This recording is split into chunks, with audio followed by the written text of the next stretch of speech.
50대 일용직 노동자가 일하다 숨진 CJ 옥천 물류센터의 상황을 전해드렸는데요. 사실 거기만 해도 형편이 낮다고 합니다. 같은 물류센터라고 해도 규모가 작은 곳에선 더 어이없는 일이 벌어진다고 하는데요.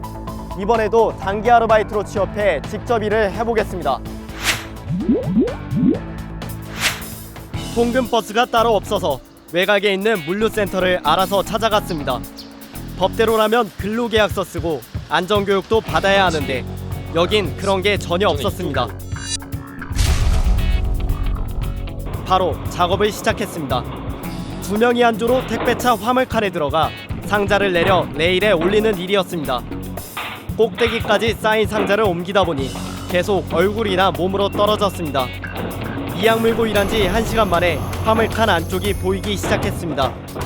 일이 고되다 보니 작업장 여기저기서 탄식과 한숨이 나옵니다.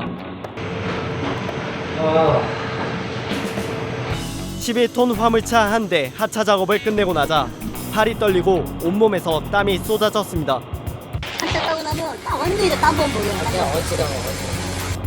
1시간에 차 한 대씩 작업 시간이 정해져 있어 힘들어도 쉬엄쉬엄 할 순 없었습니다.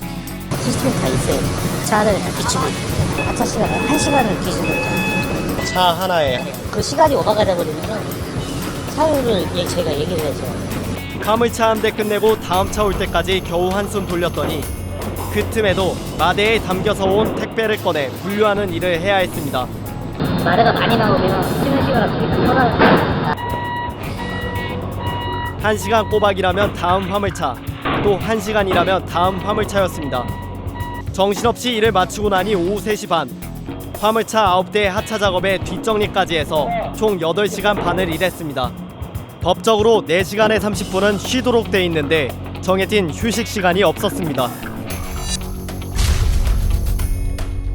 쉬지 못하고 한나절 넘게 일을 하다 보니 손목, 발목하며 안 아픈 데가 없었습니다. 너 힘들어서 맨날 저 병원 가서 침 맞잖아. 이렇게 일하고 받은 일당은 65,000원. 돈도 돈이지만 너무 힘들어서 취재만 아니면 도망가고 싶다는 생각이 들었는데 실제로 그런 사람이 많다고 했습니다. 방가더니 초나온다 그러더니 그냥 가버렸어. 두더니 딱 보더니 그냥 내뛰더라고요. 왜냐면 참으로 더 기가 막혔던 건 돈이나 노동 강도가 아니라 비인간적인 처우였습니다. 오전 7시부터 오후 3시 반까지 8시간 반을 일했는데도 밥 한 끼는 고사하고 과자 부스러기 하나 안 줬습니다. 물류센터에서 밥까지 줄 의무가 있는 건 아니라고 하지만 김밥 한 줄 사 먹을 데 없고 시간도 없다 보니 다들 쫄쫄 굶으며 일했습니다. 원래부터 밥을 안 줬어요. 원래 없어. 안 먹다 보니까 습관이 돼. 또 배고프면 제가 커피 먹고. 그나마 지금은 낫다고 합니다. 폭염이 기승을 부린 여름엔 물도 마음껏 못 마셨습니다. 지금 이 장면, 물류센터 생수기에 물이 떨어져 안 나오고 물통도 다 텅 비어 있습니다. 물 떨어져서 가져다 달라고 하면 2-3일씩 걸리는 통에 사비로 사오기도 했다고 합니다. 이번에 여름에 물이 없었어요. 왜 없었어요? 한 달에 40통을 배정이 돼 있어서 보름이 다 떨어졌어요. 지난 여름 40도 육박하는 폭염에 찜통이나 다름없는 화물칸에서 일을 시켜놓고도 지금 보고 계신 저 낡아 빠진 선풍기 몇 대 갖다 준 게 전부였다고 합니다. 선풍기도 좀 봐봐, 안 가진 거 좀. 그나마 이것도 여기서 어지러운 친구 하나 쓰러져. 비인간적인 처우에 화가 난 일부 작업자가 업무를 거부하자 회사에서 간식을 준 적도 있는데 그것도 딱 한 달뿐이었습니다. 매일은 화요일하고 수요일날 바쁘니까 초코파이나 음료수를 사주겠다. 근데 거기 딱 한 달. 작년 12월까지. 보수는 낮고 일은 힘들고 처우도 좋지 않은데 누가 여기 와서 일하나 궁금했습니다. 물어보니 사정이 절박한 사람들, 그러니까 당장 얼마라도 현금 한 푼이 아쉬운 사람이라고 했습니다. 나이 드신 분들은 거의 다 투정을 하세요. 나 이게 힘들어 더 이상 못해. 한국 갔다가 3개월 있다가 다시 돌아오세요. 차가 안 풀리셔가지고 그런 분들이 많죠. 물류센터 운영하는 협력업체를 찾아가 제가 겪은 일을 언급하며 처우가 왜 이러냐고 물었더니 처음엔 요즘 그런 데가 어디 있냐고 반문했습니다. 그러다가 기자가 직접 일을 해봤다고 하니까 그제야 자신들은 갑도 아니고 을도 아니고 병이라며 지킬 걸 다 지킬 순 없다고 했습니다.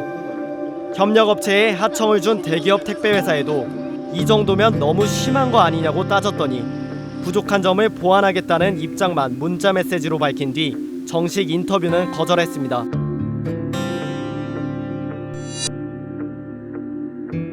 대기업 택배회사에서 취재에 응했다면 찾아가서 이런 질문부터 던지려고 했습니다.